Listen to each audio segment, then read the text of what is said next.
We have dealt with most of the great themes in the Joseph saga, Joseph and his multicolored coat. And I want to just list some of the essential themes that we have treated. There is the doting father theme, Joseph's father, Jacob, who is favoring Joseph for a variety of reasons which we have discussed, not the least of which is the second theme, the lost mother. Rachel, beloved mother of Joseph, bore him late in life, the only first child, I should say, of the marriage, the only marriage that Jacob wanted. Therefore, that was all the children he had. It was, in a way, the only child at that point that he wanted, that he had actually wanted from his own plan in life. So the lost mother figures, and also we're told indirectly but clearly between the lines that Joseph looks like her, and that's an attachment that the father has toward Joseph in the absence of family photography and albums, or CDs or DVDs or video. So the doting father, the lost mother, the favored son. These are the big things. But then there are the rivaling brothers, a very important theme of the text. There is a subtext to that of the people who disfavor him because he is so well favored, therefore, his brothers. And also there's a fallen woman or two in the text who disfavors him, or favors him alternatively in a way which does him no good. And then it goes into themes of rejection, of loss, moving to a foreign land, being in prison, being broken. And then there's a famine, which is very important, a worldwide famine in the story of Joseph, but a famine which plays very strongly into how the plot unfolds, that people act differently when starving than they do when filled. And since we've scarcely ever been hungry, in the American context, it's a worthy one for us to consider presently. We haven't yet dealt with the precarious reunion of Joseph and his brethren, his father, but that is coming up. We will treat it eventually. And we've certainly dealt with the coat that Joseph wears and the ring that Pharaoh puts on his finger. These are the signs of imperial favor or familial favor that he enjoys. These are the major themes that we've handled in the Joseph story, or we will. I just want to point out tonight that there's another story in the Bible that handles all of these themes, every one of them. And it's the story from the New Testament, from a parable, the most famous parable that Jesus speaks, the prodigal son. And therefore we have to suggest, almost insist, that Jesus has in his mind the story of the 12 sons of Jacob and the 11th son, Joseph. He has the rivaling brothers and the broken home, the competition and the failure, the folly of this family. And then its comeuppance. He has this complex family in his mind, if not at least in his soul, when he preaches or he teaches this wonderful parable of the prodigal son. So I'm going to handle that parable in this particular session because that parable handles the same themes of the Joseph story, and because it also handles one additional theme, the plan that puts Joseph on the right track and sets everything right. There's a similar plan that is announced in the story of the prodigal son. The younger brother in that story has an idea whereby he can set things right, he hopes. So in order to consider how the parable of the prodigal son is in fact a kind of a lens to understand Joseph on the one hand and a lens to look at our own life on the other, it's worthy of reading the story here. So I will, but bear in mind, it is the longest parable in the Gospels, and in a way is a little novelette. It could almost be a novel, a short story. The story is told in a context of a banquet that Jesus is attending, and in that banquet he is showing favor, if not special kindnesses, to people whom others think he ought not pay attention to at all. And so they criticize him for the favor he shows to some. And so in response to their criticism, Jesus teaches this lesson He said to them, "Now a certain man had 2 sons. The younger of them said to his father, 'Father, give me the share of the estate that is coming to me.' So the father divided up the property. Some days later, this younger son collected all his belongings and went off to a distant land, where he squandered his money on dissolute living. After he had spent everything, a great famine broke out in that country, and he was in dire need. So he attached himself to one of the propertied class of the place, who sent him to his farm to take care of the pigs. Now he longed to fill his belly with the husks that were fodder for the pigs, but no one made a move to give him anything. Coming to his senses at last, he said, 'How many hired hands at my father's place have more than enough to eat, while here I am, starving? I will break away and return to my father and say to him, Father, I have sinned against God and against you. I no longer deserve to be called your son. Treat me like one of your hired hands.' With that, he set off for his father's house. While he was still a long way off, his father caught sight of him and was deeply moved. He ran out to meet him and threw his arms around his neck and kissed him. The son said to him, 'Father, I have sinned against God and against you. I no longer deserve to be called your son.' The father said to his servants, 'Quick, bring out the finest robe and put it on him, and put a ring on his finger and shoes on his feet, and take the fattened calf and kill it. Let us eat and celebrate, because this son of mine was dead and has come back to life. He was lost and is found.' Then the celebration began. Meanwhile, the elder son was out on the land. As he neared the house on his way home, he heard the sound of music and dancing. He called one of the servants and asked him the reason for the dancing and the music. The servant answered, 'Your brother is home, and your father has killed the fattened calf because he has him back in good health.' The son grew angry at this and would not go in, but his father came out and began to plead with him. He said to his father in reply, 'All these years now, I have been a slave for you, and I never disobeyed one of your orders. Yet you never gave me so much as a kid goat to celebrate with my friends. Then, when this son of yours returns, after having gone through your property with loose women, you kill the fattened calf for him.' 'My son,' replied the father, 'you are with me always, and everything I have is yours. But we had to celebrate and rejoice. This brother of yours was dead and has come back to life. He was lost and is found.'" And that's the end of the lesson. We don't know, by the way, whether the elder brother goes in.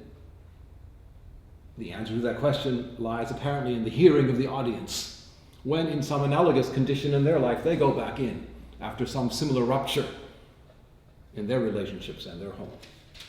But let us look at that story. A certain man had 2 sons. I remember when I heard it first. I was a child in a Sunday lesson. I don't know, was I even 7 years old? And as soon as I heard the first sentence, I knew there was a big problem. Where's the mama? A certain man had 2 sons. Yes, and his mother? Not there. Not present. Now, this is the 1st century AD. Not that many divorces. Nope, not that many remarriages. Where is that mother? Well, same as the story of Joseph, one may easily presume. When you go to cemeteries of any antiquity, 100 years, 200 years, you will see often the tombstone of a man. And on his right, his wife. And on his left, his wife. Not because they were Mormon. It's because one died young, childbirth. And so he married another to raise the child that was lost. That was so commonplace in ordinary times, in traditional times, that we are completely out of our water when we hear stories from the past.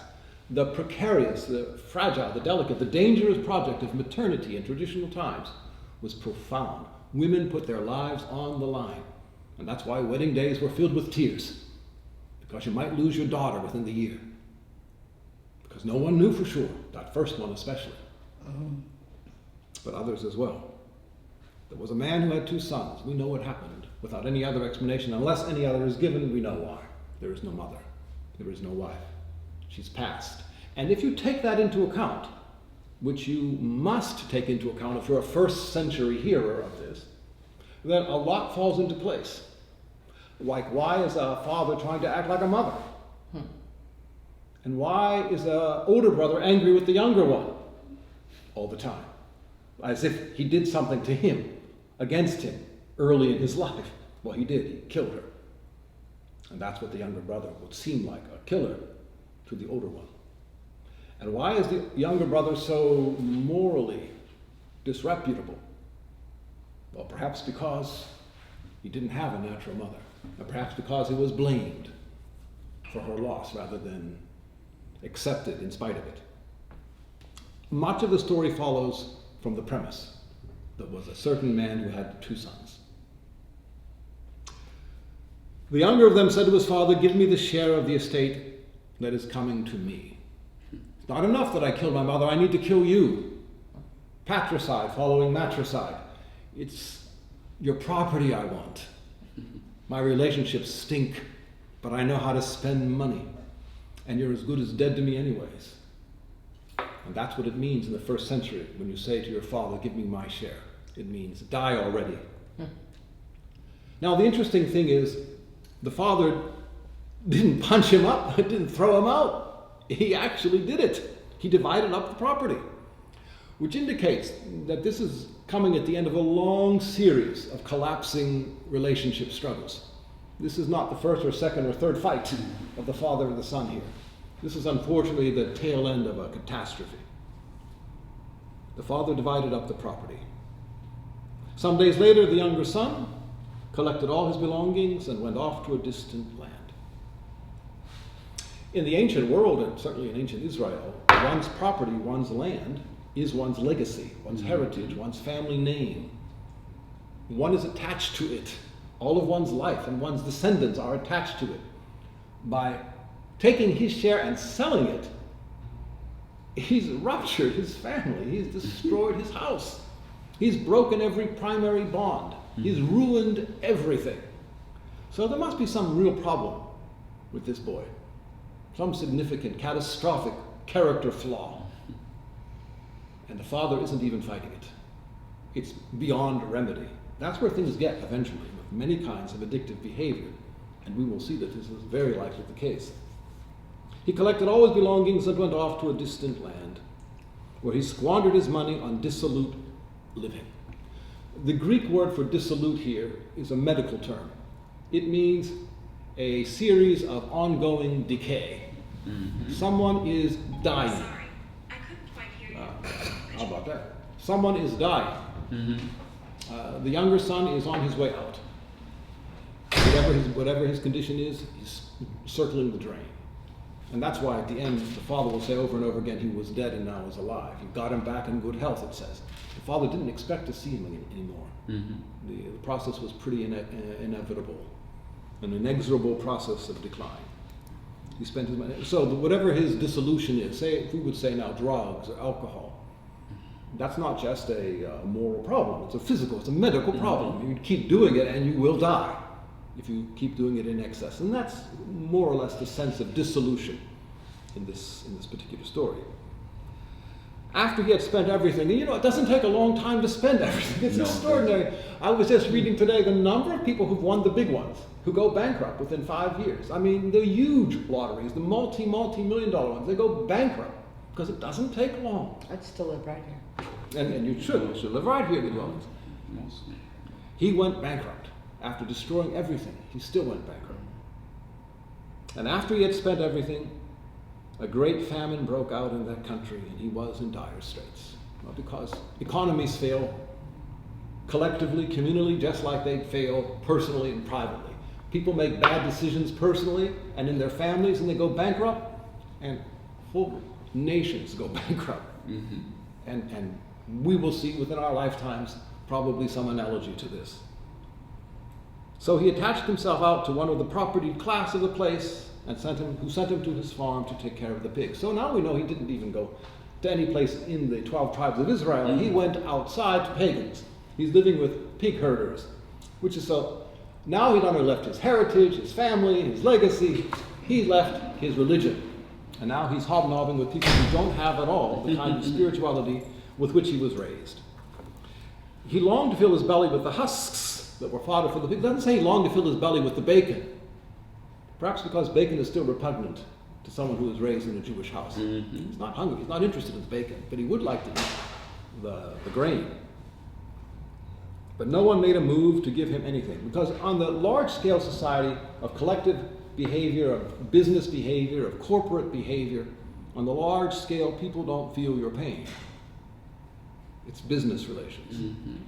Now, if this was in his father's house, as he will soon meditate, Mm-hmm. people would feel his pain. Even if he were just a hired hand, they would still feel his pain. Right. But in the business world, not so much. Not so much. He longed to fill his belly, but no one gave him anything. It says, coming to his senses at last. And that's an expression I would like to pause. The word senses here means something physical, visceral. It's the literal meaning of sensation, your sensation within your body. It doesn't mean coming up with a bright idea. It doesn't mean laying down a blueprint and figuring out a future scenario. Coming to his senses meant his body shook. He was wrenched. And when you're wrenched, sometimes there's a common sense that comes back to you that you lost when you were living in an airy abstraction. Like when people get hysterical and you slap them up a little bit. You've got to come to your senses. Oh, the slap actually is a sensation that orients the rest of the mind. He came to his senses. But the sense he came to was the sense of hunger. And that is, but I said, something we don't hardly know. I do remember this, though, from many years ago. I was traveling with a group of people cross country. Some were quite old and some were quite young. It was I would guess you would call it a kind of a pilgrim group or a tourist group. At one point, someone banged at my door in the middle of the night. I opened the door. I was very young then, and she said to me, her roommate died in the room next door. Mm-hmm. I said, oh no. Sure enough, I went with her to, and she was there in bed and apparently dead. But what we didn't know was that her roommate, in fact, was a rather significant diabetic. She hadn't told anybody. Mm-hmm. And so she had slipped into something like a diabetic coma. Yeah. But, may I say, she came to her senses. While we were sitting there, ready to call the morgue, she shot bolt upright in bed. And looking like a robot, like not even human fully, just staring across the room, she saw on the dresser a candy bar in the wrapper. She got out of bed and she lurched across the room. She took the candy bar, whole and entire, in the wrapper and swallowed it in 2 bites. In the wrapper? In the wrapper. Because she had her heart, her mind, and her body fixated on one thing. Getting sugar. Getting that sugar. And she had become a machine for sugar. She was riveted to it without sense of any other sort, but that one sense, that rally before death. That sense that she needed that sugar, and it oriented her whole body. And within a few minutes, she was normal, practically speaking. He came to his senses. Hunger, a certain kind of, well, you have to, in the 12-step program, right, you have to get to the bottom before you go up, right? He'd come to his bottom, and his bottom was hunger. He was a man driven by his appetites, it seems. Coming to his senses, he said, "How many hired hands in my father's place have more than enough to eat while here I am starving? I know I will break away from and return to my father and say to him, 'Father, I've sinned against God and against you. I no longer deserve to be called one of your sons. Treat me like one of your hired hands.'" Now that's a plan. That's a plan. Coming to his senses was not a plan. That was a shake. That was a rude shock. That was an awakening. But after he had that awakening, then he hatched his plan. Hunger made a plan. That's sort of like the Joseph story. Pharaoh had a dream about his people starving cows. And Joseph had a plan. So he makes this speech up in his mind. Very nice little speech. And then he goes off to his father's house. With that, he set off. And now this is the line which most people, when they preach this is the line they're like, while he was still a long way off, his father caught sight of him and was deeply moved. Yeah, you have to imagine the old man at the window, looking out day by day, wondering, maybe today he'll come back. There has to be some, he has to come back. And that would be like aged Jacob wondering, is Joseph still alive? Anyways, he's looking out that window, and sure enough, he sees him at a distance. Now, it says he runs out to meet him. Could be because he just missed him that much. Very likely he did. Although he let him go pretty easily. It could be that he was afraid he would die on the way back. He was still a long way off. He might not have the energy. He was on a death spiral when he left. Then it got worse. Could be the father had an idea. There are too many places that boy can turn right and left on the way home, because he used to turn right and left all the time when he was a younger man. Maybe he's sad and wise, but not wise enough. So the father wants to say, I want to head him off before he turns down the wrong alley on the way. No one knows exactly, but the father runs out to meet him. And that in and of itself in the ancient Near East is a kind of a shame. Fathers don't run to sons. And older men don't run to younger. And it's not proper for the father. And that implies, girt your loins, pull up your tunic and bare your legs, and run outside in full view of the neighbors. Not appropriate. It's a scandal that a father should do this. So the father embarrasses himself in this case, but he doesn't. And then he embarrasses himself even further. He throws his arms around his neck and kissed him. Actually, the verb in the Greek is intensive. He kisses him again and again. He lands one after the other on his neck. So it's embarrassing. The father, however, is making a scene. Normally when we use the expression to make a scene, we normally mean something which drags everyone down. But there are the other kinds of scenes which the father is banking on, of building up a whole new reality that hasn't been seen yet, a whole new level of drama that is so affirming and shocking that it will make people forget another level of drama that went before. The son said to him, Father, I've sinned against God and against you. I no longer deserve to be called your son. That's just the first sentence of the speech the boy had planned, and that's all he gets out. The father interrupts. The father, in a certain sense, doesn't yet believe the boy. The father has no real evidence to suggest the boy has really changed. This is a plan. This is a strategy. This is not what you would yet call full-blown repentance. It's certainly not proof of any change of life. This is a hungry lad near death, come back for a meal, so far as anyone can tell. And so the father isn't interested in all of the plan. He interrupts him. He's still making his drama here. He's creating an alternative world instead. He says, quick, bring out the finest robe and put it on him. No more plans, but the ring on his finger and shoes on his feet. Dress him different than he had been. Clean him up. Remember, Joseph was all cleaned up. He had been in prison. And then he got all cleaned up to come to the house of Pharaoh. Now, the father says, I want him all clean. I want him to look at himself in the mirror and like himself again. I want him to think that we're looking at him and we like him too. And then he says, take the fattened calf and kill it. Now, just to point out, the robe that he put on him of great favor, fatherly care, is not the robe which belongs to that boy. That robe belongs to the other brother.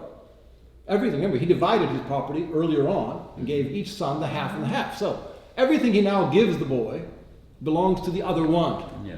So there's a problem here. Because he wasted all his. He wasted all his. Take the fattened calf. That's the fattened calf of the other one. The robe is the robe of the other one. The ring is the ring of the other one. The shoes are the shoes of the other one. He's stealing from the one son to give to the bad one.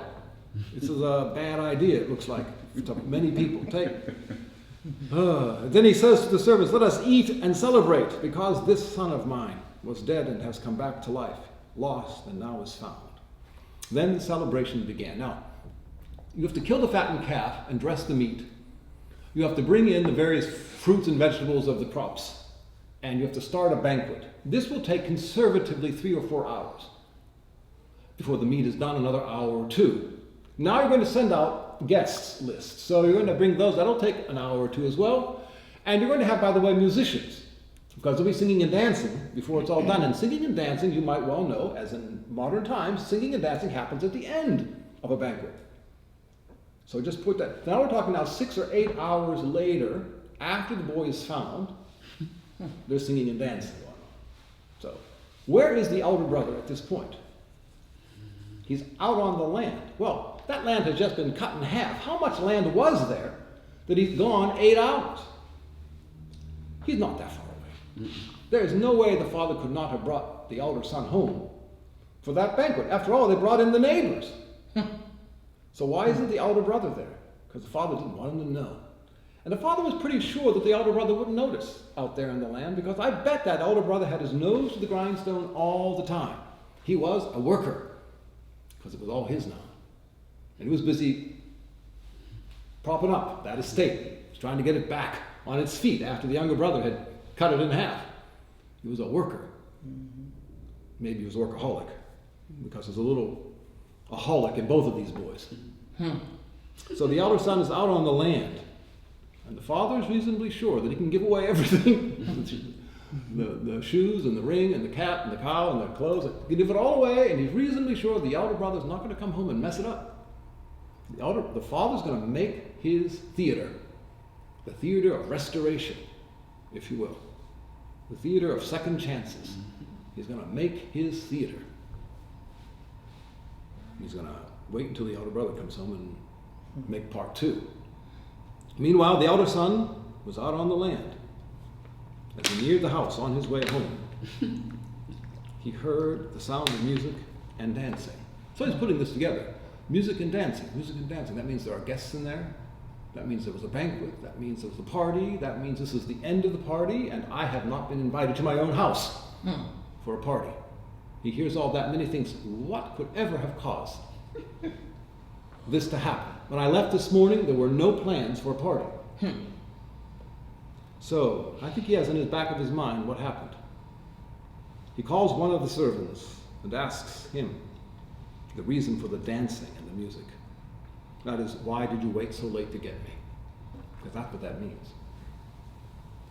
The servant answered, your brother is home. I wonder how I'd like to be a fly on the wall. Is the servant enjoying this? I bet he is. I bet the servant is enjoying being the one who bears this news. Your brother is home, and your father has killed the fattened calf because he has him back in good health. Remember, he was going to die, and now he's back in good health. So this is kind of a miracle, right? Now the son grew angry at this and would not go in.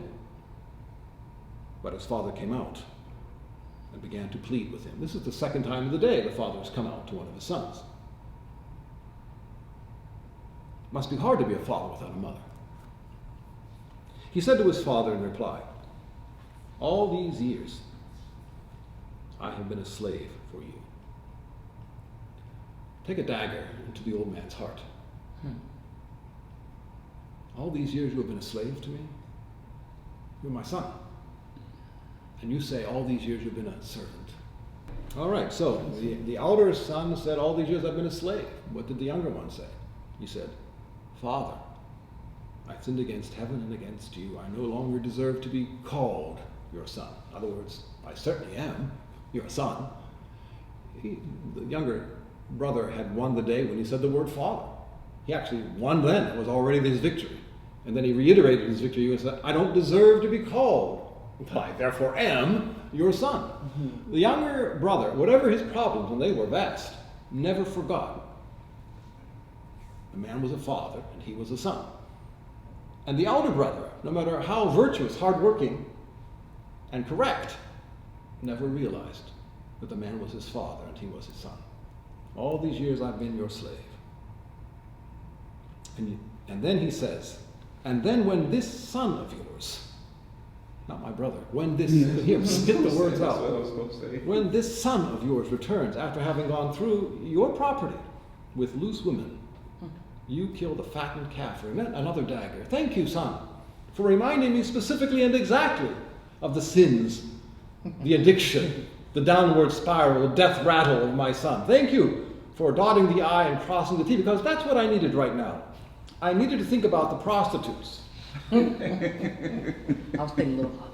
That's what the, and so you have to think just how much or how little love there is in that elder boy's heart for his dad. That on this day, he's his dad's slave, and on this day, he tells his dad about prostitution.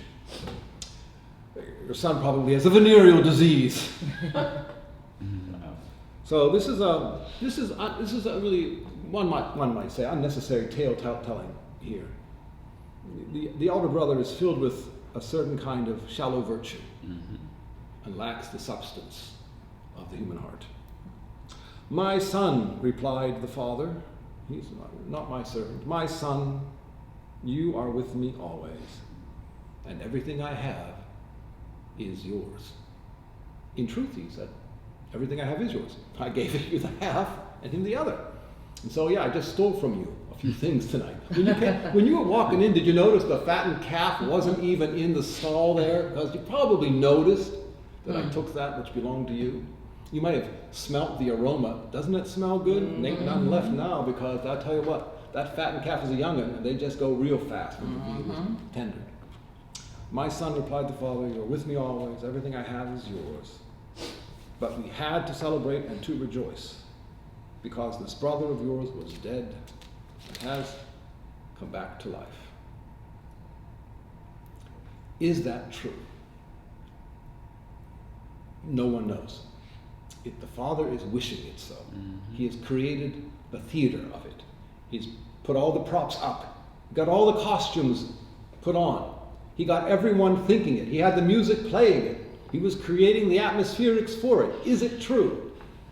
It's very difficult to imagine how this could be true. Addiction is a death spiral.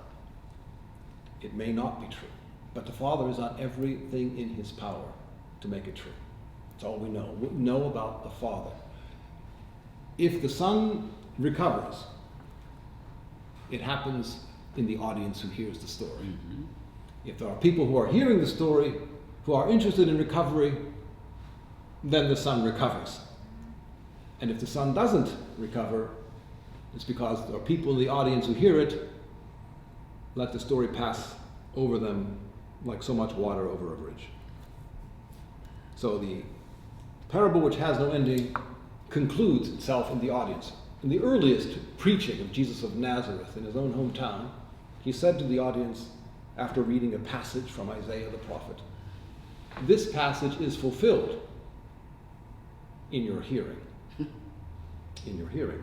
So much of this is fulfilled in the audience. So when we come to a setting like the dwellings, and we talk about second chances, we get to end the story. We get to fulfill the parable one way or the other. It's very easy to be the elder brother. It's much easier to be him than we think. But the important thing then is to remember those relationships which are favorable, and to reconstitute the atmospherics of that theater. Where was I blessed? Who blessed me? What were the relationships that gave me hope? What were the settings which strengthened me? Who were the people and the kind of people who breathed life into me when I was dying? Those kinds of recollections and memories and those kinds of considerations set the drama for the younger brother to recover. But if we ask ourselves rather questions like, how hard have I had to work and not get what I deserve? And who has taken from me all that I should have had myself? And what about those people who competed with me unfairly? Not to mention, What about all those people who acted worse than I ever acted and got better things than I ever got? When we ask questions like that, we are setting another kind of drama for the circling of a drain and put a bad ending to the story. The story of Joseph in the book of Genesis, or the story of the prodigal son in the Gospel of St. Luke.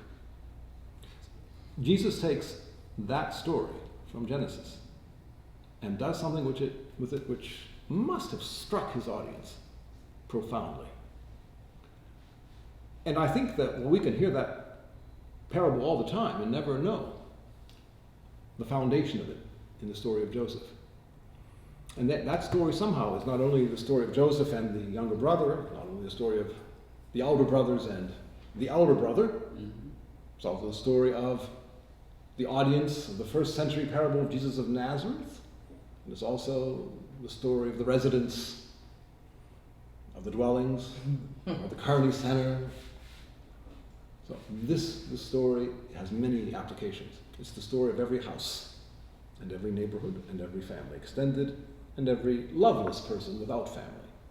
Everybody is in some moment, we're somewhere either with the pigs hungry for the husks that no one's feeding us, or involved in one of the addictive processes which is destroying our home and family and all our best relationships, or we're involved in the theater of restoration, or we're trying to undermine the theater of restoration because our tongues are wagging.